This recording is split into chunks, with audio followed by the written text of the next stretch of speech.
Donc bonsoir, Hanouka Sameach. Euh, voilà pour ce bon, c'est pas véritablement on va pas dire que c'est une conférence parce que ça n'en a pas la forme, hein. C'était juste histoire de donner un nom à ce shiur, ce cours, puisque l'idée c'est d'essayer de retracer l'histoire du Baït Sheni, du deuxième Beth Amikdash, et donc forcément l'histoire de Hanouka aussi, à travers, on va dire, les enjeux spirituels qui ont commencé à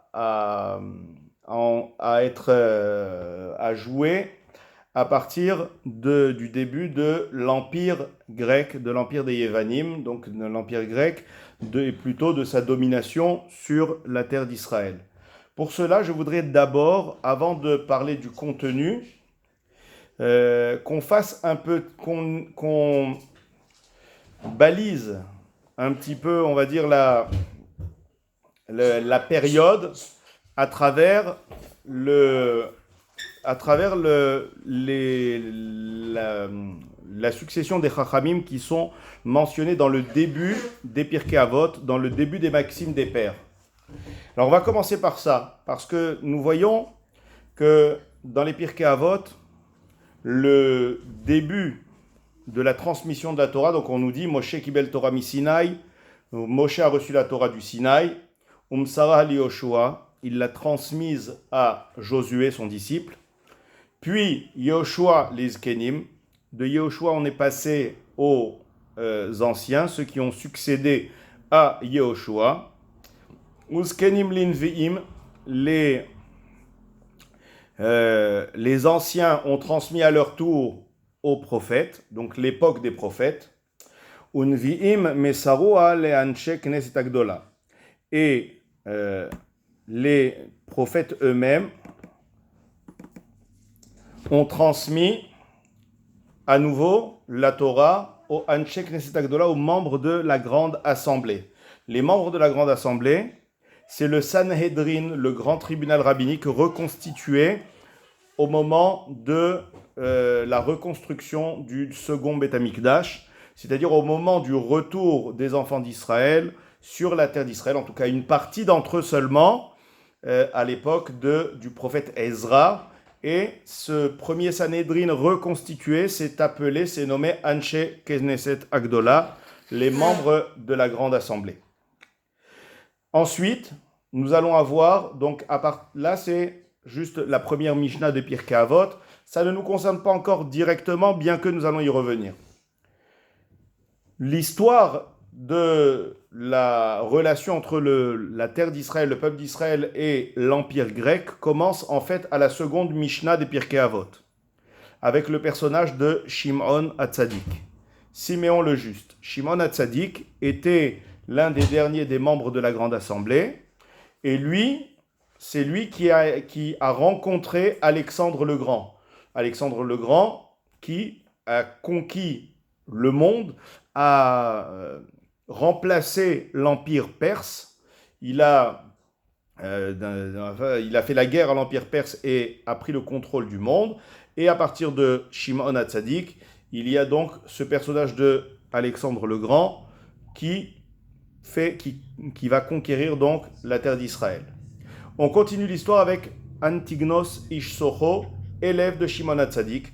On est encore dans cette période où nous sommes sous domination grecque, mais il n'y a pas encore les persécutions dont l'histoire de Hanouka nous fait part.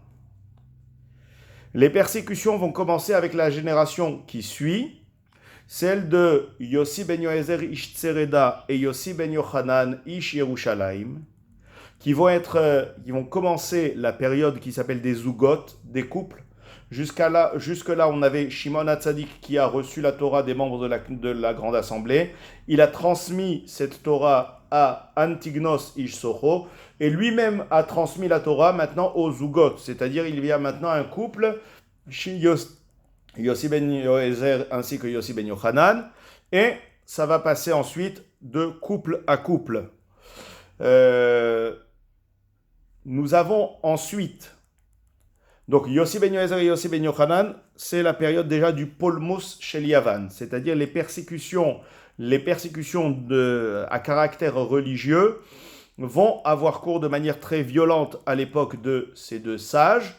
Et d'ailleurs, Yossi ben Yoézer va en faire les frais parce qu'il va lui-même être condamné à mort, lui-même va être exécuté dans le cadre de ces persécutions pour avoir enseigné la Torah. Puis, c'est à cette époque-là, c'est dans ce cadre-là, maintenant peut-être avec aussi la génération d'après qui est Yehoshua ben Perachia et Nitai Arbeli, la génération d'après, qui sont la génération, qui est donc c'est entre ces deux couples, celui de Yossi ben Yoézer et Yossi ben Yochanan, ainsi que Nitai Arbeli et Yehoshua ben Perachia, c'est là que se place la délivrance de Hanouka avec les Hashmonaïm, le soulèvement des Hashmonaïm, le miracle de la fiole d'huile, la réhabilitation du Beth Amikdash dans toute sa pureté. Et on continue maintenant sous le règne des Asmonéens, des Hashmonaïm. Yehuda, ensuite Yonatan, ensuite Shimon. Tout ça, ce sont les rois des Maccabim, des rois des Hashmonaïm, qui auront repris le contrôle, qui auront donc destitué, qui se seront débarrassés de la domination grecque sur la terre d'Israël et vont continuer donc de régner. Le règne des Hashmonaïm va durer 103 ans pour être à son tour, au bout de 103 ans, remplacé par le règne de Hérode, qui lui aussi, sa dynastie, va durer 103 ans jusqu'à la destruction du second temple. Donc le début du règne des Asmonéens, des Hashmonaïm, donc le miracle de Hanouka intervient 206 ans avant la destruction du second temple de Jérusalem, puisque le second temple aura tenu 420 ans, et le règne des Grecs aura duré, lui, 180 ans, avant que, encore une fois, donc c'était une quarantaine d'années après que le Beth Amikdash fut construit, il y a Alexandre le Grand qui commence sa conquête. Ça dure quand même un certain temps.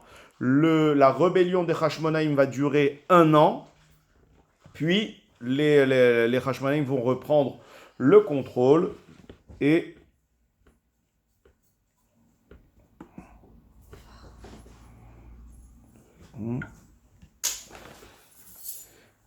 ce jusqu'à la dynastie hérodienne et la destruction du deuxième Beth Amikdash. Il y a, après cette génération de Yehoshua ben Perachia et Nitai Arbeli, la génération de leurs élèves, Yehuda ben Tamai et Shimon ben Shatar. Je vous dis tous ces noms-là parce que l'histoire que nous allons raconter va se dérouler dans cette période qui commence à Shimon HaTzadik et qui va se terminer avec Shimon ben Shatar. Alors maintenant qu'on a dressé juste, on va dire, juste le timing de cette histoire, on va revenir maintenant sur l'essentiel, c'est-à-dire ce qui s'est passé. Si on revoit la Mishnah de Pirkei Avot, la première, celle qui parlait donc de la transmission de la Torah, cette transmission de la Torah s'est faite de Moshe à Yehoshua, de Yehoshua aux anciens, des anciens aux prophètes, et à chaque fois, chacun l'a transmise à l'autre, donc l'un à l'autre. Et le mot Messarouha, le mot qui parle justement de cette transmission, va se répéter lors de la transition entre les prophètes et les membres de la grande assemblée.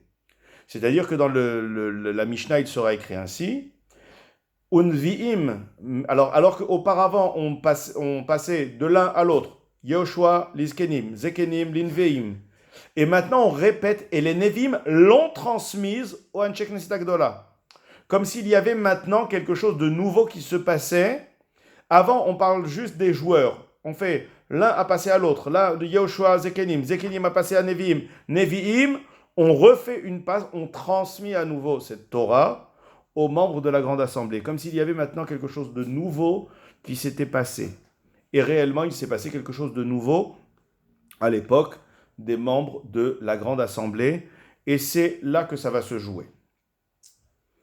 Il faut comprendre que jusqu'au prophète, la notion de prophétie ne joue pas seulement, on va dire, c'est pas seulement la prophétie, c'est pas une idée de prédiction, c'est pas seulement une capacité de prédiction d'avenir ou bien de savoir d'avoir la vue de choses que d'autres ne voient pas, puisque lorsqu'on parle de la transmission de la Torah, on souligne le fait que les prophètes aient transmis la Torah aux membres de la Grande Assemblée, et on répète ce mot, Messaroua, pour dire qu'il y a quelque chose, ce n'est pas une continuité, comme ça l'était auparavant. Moshe à Yehoshua, Yehoshua aux anciens, les anciens aux prophètes, tout ça c'est une continuité, c'est juste qu'on parle des différents intervenants. Mais en répétant le terme de la Messira, de la transmission, eh bien ça nous apprend qu'il y a ici un mode, il y a eu une sorte de cassure dans la continuité et une manière différente d'aborder dorénavant la transmission de la Torah. Alors comment est-ce que ça s'explique ? Ça s'explique justement, on va commencer par parler de ce que c'est que la prophétie. C'est comment se transmettait la Torah jusqu'aux prophètes. Alors normalement, ils avaient le livre de la Torah, ils avaient les lois écrites, les lois orales comme nous. Alors en quoi ça change ? Qu'est-ce qu'il y a vraiment de fondamentalement différent ? C'était que la prophétie ne touchait pas que, n'était pas que le fait des prophètes.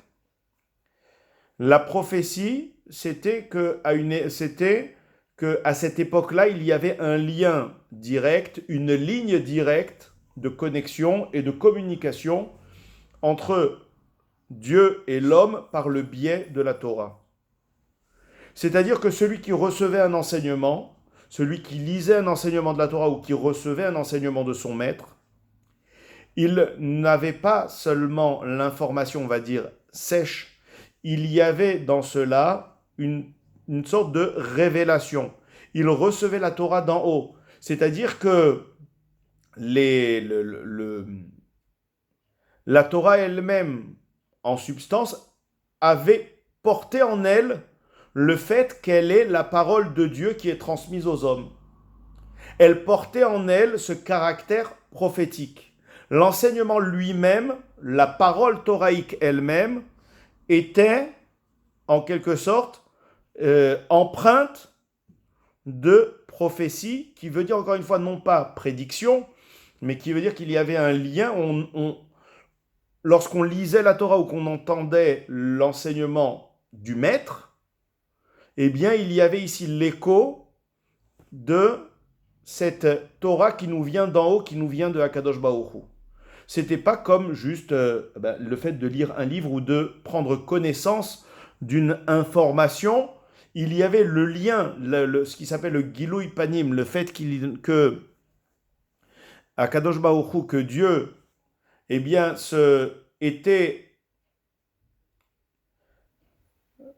que le lien avec le peuple d'Israël, avec le monde, était révélé. Il y avait quelque chose, encore une fois, de quasi prophétique, même dans notre lecture, même dans notre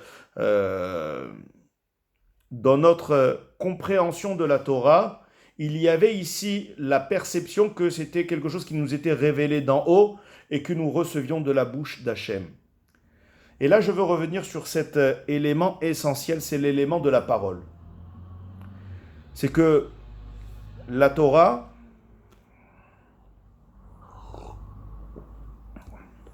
la Torah, bien qu'étant un livre, et la Bible, bien qu'étant constituée de 24 livres, ce sont des livres qui ont consigné la parole de Dieu.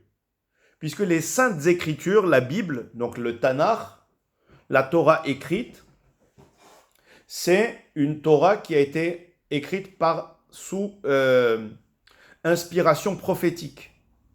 C'est-à-dire que ce texte est un texte qui porte une parole, qui ne porte pas des idées, qui ne porte pas des informations. C'est la parole d'Hachem. Donc, et là, je vais préciser un petit peu ma pensée. Qu'est-ce que j'entends par parole? Parole, c'est en opposition à un texte ou bien peut-être à une action. Dans le livre de la formation, dans le Sefer Yetzira, qui est attribué, dont les enseignements sont attribués à Abraham Avinu, au patriarche Abraham, et qui ont été mis à l'écrit, retranscrits par les élèves de Rabbi Akiva. Mais ce sont des enseignements transmis à l'oral qui sont attribués à Abraham. Quoi qu'il en soit, l'un des premiers enseignements du livre de la formation, c'est de dire que Akadosh Baruch Hu a créé le monde, Besefer, Vesefer, Vesipur. Dieu a créé le monde en 3 livres. Un livre et une histoire. Sans rentrer dans des détails mystiques de la chose, on pourrait dire ça de manière assez simplifiée parce que c'est évidemment en dessous de la profondeur du propos, mais juste en ce qui nous concerne, c'est que un livre, c'est quelque chose qui se lit, qui se comprend, et qui se comprend plus ou moins au gré du lecteur. Un ouvrage, c'est-à-dire, et on pourrait dire même le monde, une action, elle peut être analysée par celui qui l'observe de plusieurs manières selon sa perception. Et Dieu, lorsqu'il a créé le monde, il a créé le monde comme un livre, c'est-à-dire comme un monde à explorer, un monde à comprendre. Mais évidemment, il y a dans ce monde la véritable intention de son créateur, et si on parle de livre, on va dire de son auteur, et il y a la possibilité d'une perception qui puisse trahir la véritable intention de l'auteur, ou bien dans le cas de la création du monde, du créateur. Qu'est-ce qui permet de confirmer la véritable, ou bien de déceler ou de comprendre ou de savoir quelle est la véritable intention de l'auteur ou du créateur, et ici c'est les deux, puisque le monde créé est un livre écrit par Dieu, eh bien c'est lorsque vous allez le jour de la dédicace et que l'auteur vous explique le propos de son livre. C'est-à-dire qu'il y a le Sefer, il y a le livre, il y a encore un livre, deuxième livre, c'est la possibilité de le comprendre avec plusieurs perceptions possibles. Et à la fin, il y a le Sipour, il y a l'histoire. Le Sipour, ça veut dire la parole. Lorsque celui qui est à l'origine de cette entreprise ou à l'origine de ce livre vous dit quel est le sens de ce qu'il a écrit ou le sens de ce qu'il a créé, là, on a confirmé, on sait dorénavant, de manière encore une fois sans équivoque, sans pouvoir errer dans des théories fumeuses, quel est le véritable sens de ce livre ou de ce monde. Et ici, encore une fois, le monde et le livre. Et donc, le don de la Torah, c'était quoi? Le monde a été créé avec par 10 Mahamarot. Un Mahamar, c'est, on va dire, un récit. Ça veut dire que c'est une histoire, c'est un livre. Mais il peut y avoir énormément d'approches. Lorsqu'arrive le moment du don de la Torah, qu'est-ce que nous avons? Nous allons avoir des dibrot. Le dibour, c'est la parole, mais un dibour, contrairement à la amira, c'est quelqu'un qui s'adresse à l'autre. Ce ne sont pas des mots, ce ne sont pas des idées écrites et qui sont plus ou moins, qui vont être abordées par chacun qui va essayer de les lire ou de les comprendre.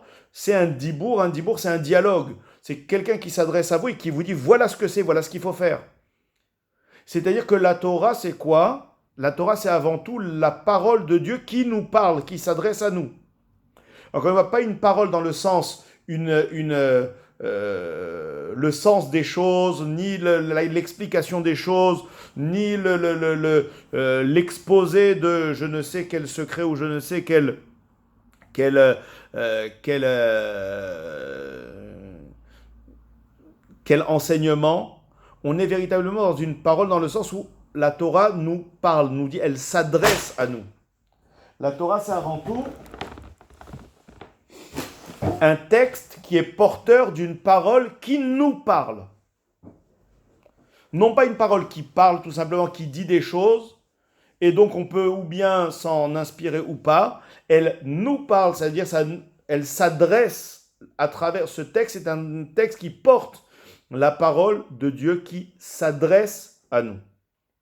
Et cette dimension de parole qui nous parle, qui se rapporte à notre personne, eh bien, c'était contenu dans l'enseignement de la Torah, que ce soit dans la lecture du texte ou bien dans la transmission de maître à élève par les prophètes, c'était dans l'enseignement lui-même. On entendait, on sentait que c'était quelque chose qui nous venait d'en haut, que c'était que c'était tout simplement quelque chose qui nous était directement adressé, qui nous concernait, donc qui nous oblige. La lecture de la Torah, c'est pas quelque chose qu'on pouvait voir en prenant du recul. Lorsqu'on lit un ordre de la Torah, c'est comme si le livre nous disait « Johan, il faut que tu fasses ça ». Le livre me parle et il me dit quoi faire. Il me porte la parole d'Akadosh Baruch Hu. C'est juste que cette parole, elle a été dite à un moment. Kol gadol velo yasaf, une grande voix dit la Torah au moment du don de la Torah, qui ne s'est pas arrêtée. C'est-à-dire que la voix de la Torah continue de parler.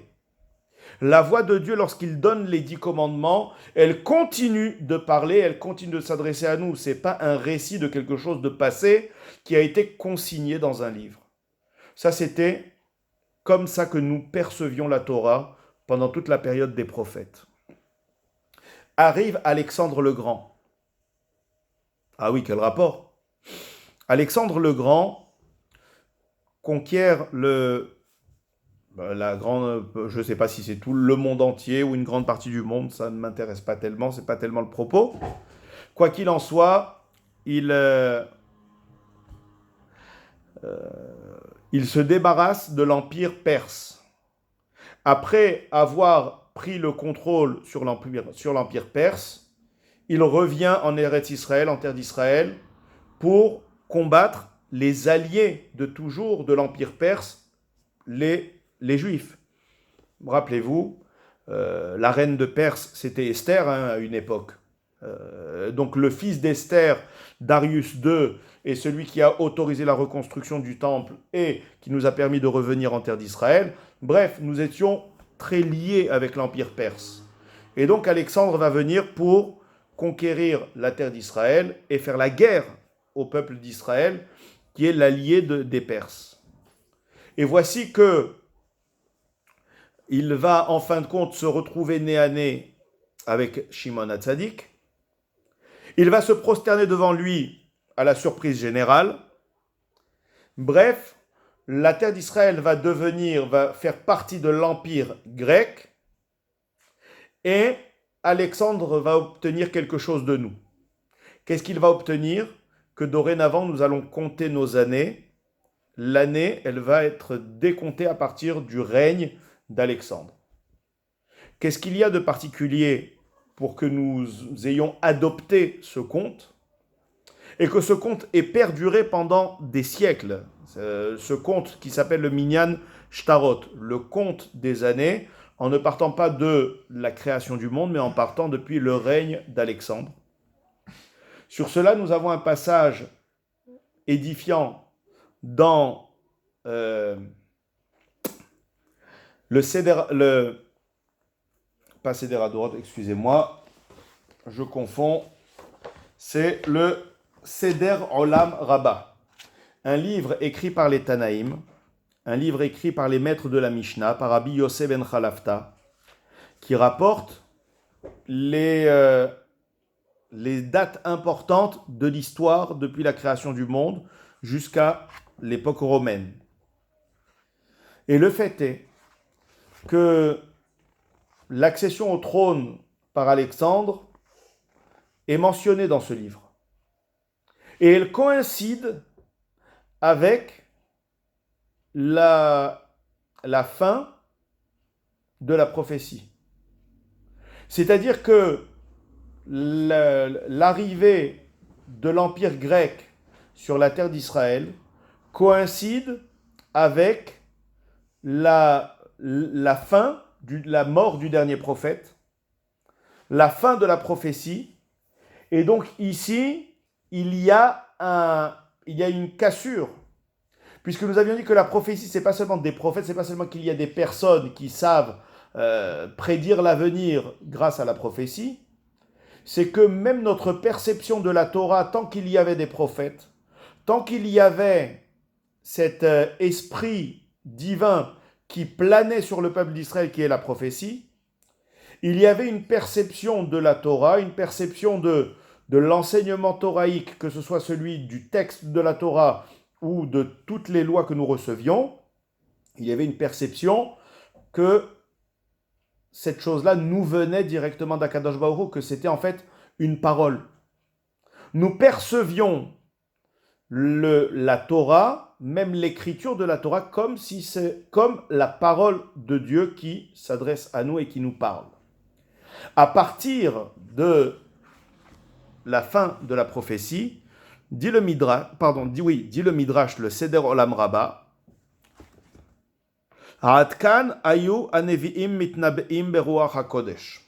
Jusqu'alors, jusqu'à Alexandre, les prophètes étaient inspirés de l'esprit divin pour prophétiser. Mikan ve'elach, à partir de maintenant, donc il va y avoir un passage, il va y avoir maintenant une nouvelle manière d'aborder la Torah, une autre manière de pouvoir entendre la parole de Dieu dans la Torah, mais ça ne va plus se faire de manière aussi spontanée, aussi évidente, puisqu'il n'y a plus cette vision prophétique, il n'y a plus cette évidence prophétique qui plane sur le peuple d'Israël. Dorénavant, hat oznecha ushma divrei chachamim. Dorénavant, prête l'oreille, tends ton oreille et écoute les paroles des sages. Alors maintenant, je voudrais qu'on comprenne bien ce qui se passe ici. On n'est plus dans l'évidence de la prophétie. Il n'y a plus le guilouille, le dévoilement évident de la présence divine qui plane sur le texte de la Torah. Dorénavant, pour réveiller cette dimension de parole, et encore une fois, la Torah, ça veut dire, le mot Torah n'est pas une science, n'est pas chorma. La science, l'intelligence, c'est pas une sagesse, n'est pas une science, la Torah. Le mot Torah veut dire que on nous donne une directive, on nous dit quoi faire. On nous donne des instructions, c'est-à-dire qu'on s'adresse à nous. Ça veut dire que la vraie dimension de Torah, c'est une parole. Encore une fois, dans le terme, pas dans le sens où ce sont des mots, mais une parole, c'est une parole qui s'adresse à celui qui lit, à celui qui reçoit cette Torah, à celui qui ouvre ce livre.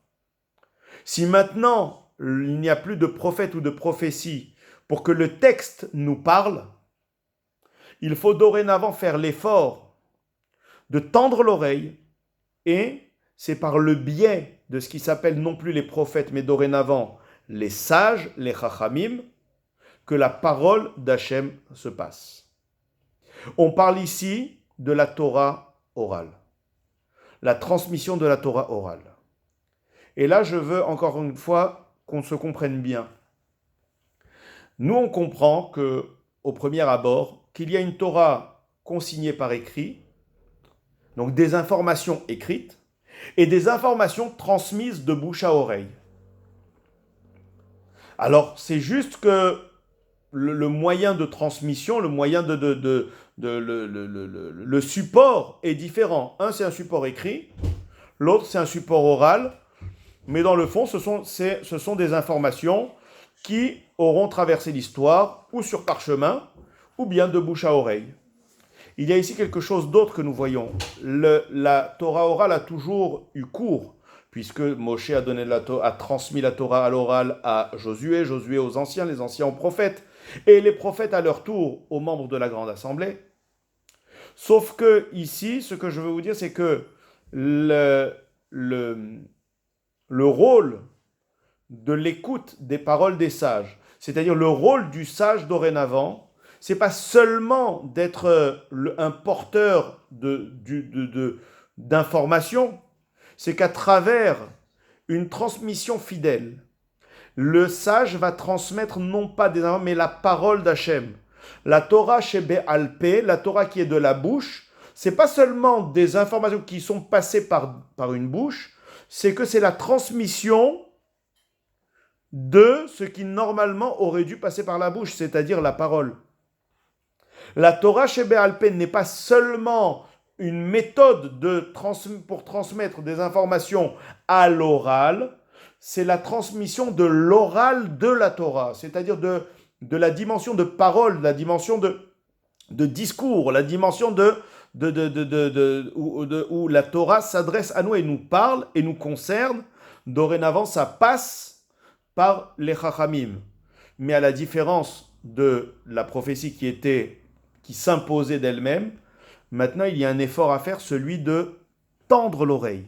C'est-à-dire que celui qui ne veut pas écouter, celui qui ne se met pas en condition, pour lui, les enseignements de la Torah pourront être distants. Il pourra ne pas se sentir concerné par eux. Parce que dorénavant, il n'y a plus cette prophétie, le Sefer Torah ne parle plus tout seul. Il faut le faire parler. Et comment est-ce qu'on le fait parler ? Par la force des Chachamim, par la force de la Torah orale, qui est au-delà, encore une fois, de la transmission d'informations par le biais de l'oral. C'est la capacité que les Chachamim ont, par leur étude, de dévoiler la parole qu'il y a dans la Torah. Et donc là, déjà, avec Alexandre, il y a une rupture et il y a la passation plutôt, de la transmission de la Torah des prophètes, dorénavant aux sages. J'aimerais vous faire remarquer que le rôle des sages est véritablement celui, non pas seulement de dire des choses ou bien d'expliquer des choses, mais véritablement un rôle de faire parler la Torah. Comment est-ce que nous voyons ça ? C'est que très couramment dans le Talmud ou dans les Midrashim, lorsque les sages énoncent un enseignement et qu'ils basent cet enseignement sur un passage de la Torah, quel est le mot le plus adéquat à dire lorsque je veux citer un livre ? Je devrais dire comme il est écrit. C'est logique. Je cite un livre, je dis voilà ce qu'il faut faire telle et telle loi, comme il est écrit, tu feras, il ne faut pas voler. Comme il est écrit, il ne faut pas voler. C'est ce qui aurait été logique. Sauf que les Chachamim, dans leur Midrashim, dans le Talmud, et lorsqu'ils commentent la Torah, la plupart du temps, ils n'utilisent pas le terme comme il est écrit. Ils disent le terme Shene'emar, comme il est dit. Shene'emar, dès qu'il y a une citation, dès qu'il y a une explication, les sages utilisent le terme Talmud Lomar. Alors voici, donc tu vas apprendre de ce qui est dit. Ou bien ils vont dire Shene'emar, comme il est dit. C'est-à-dire que l'intervention des Chachamim ce n'est pas d'expliquer un texte, c'est de faire parler le texte. C'est de retrouver cette dimension de parole qui a été mise en mode veille, qui a été tue. Ben voilà, le micro de la Torah est devenu muet. Qui peut raviver cette parole? C'est le Chacham. C'est le sage qui, par sa recherche de vérité, va sortir de... Qu'est-ce qui va sortir de là-bas? Il ne va pas sortir une déduction. Il va sortir un Shene Emar, comme il est dit. C'est donc la première régression de notre approche de la Torah qui commence à l'époque d'Alexandre. Et donc de Shimon Hatzadik. Vient maintenant la deuxième génération, extrêmement intéressante. Alexandre le Grand va très vite quitter ce monde, il va mourir, et il va il va diviser son royaume en 4. Et il va redistribuer son royaume à 4 de ses commandants, de ses chefs. Et il va y avoir, donc maintenant, l'Empire grec va avoir donc le royaume de Macédoine, ça va être un, le royaume asiatique d'Asie, il va y avoir le royaume de Syrie et le royaume d'Égypte. La terre d'Israël est au départ gouvernée par le royaume d'Égypte et par la dynastie des Ptolémées, des Talmaï. À cette époque, nous sommes sous domination grecque, mais il y a des hauts et des bas. Bon, après, des fois, nous avions affaire à des monarques éclairés qui s'intéressaient à la sagesse, à l'instar des philosophes grecs, et qui s'intéressaient aussi à notre culture, qui s'intéressaient aussi à notre Torah. L'un des Ptolémées, le deuxième du nom, Talmaï le deuxième, va rassembler des sages juifs, va les isoler, et il va leur commander une traduction de la Torah en grec. Et ils vont devoir s'exécuter. Et voici que dorénavant, la Torah va avoir sa traduction en grec et va pouvoir avoir en quelque sorte un regain de diffusion, va pouvoir avoir une nouvelle portée grâce à sa traduction dans la langue internationale, dans la langue universelle de l'époque qui était le grec. Sauf que lorsque, dans le livre de Megillat Ta'anit, les Chachamim consignent les dates importantes de l'histoire, ils ramènent la date du 8 Tevet comme étant la date d'édition de cette fameuse Bible des Septante, de cette traduction en grec de la Torah, commandée par le roi Ptolémée. Ça a l'air justement, il est connu dans l'histoire, il semble, et je ne pense pas qu'il y ait quoi que ce soit de détourné là-dedans, qu'il fut un roi qui était extrêmement intéressé par la connaissance et qui a consigné énormément de connaissances dans la bibliothèque d'Alexandrie, puisqu'il était le roi d'Égypte et à ce moment-là, c'était Alexandrie qui était sa capitale.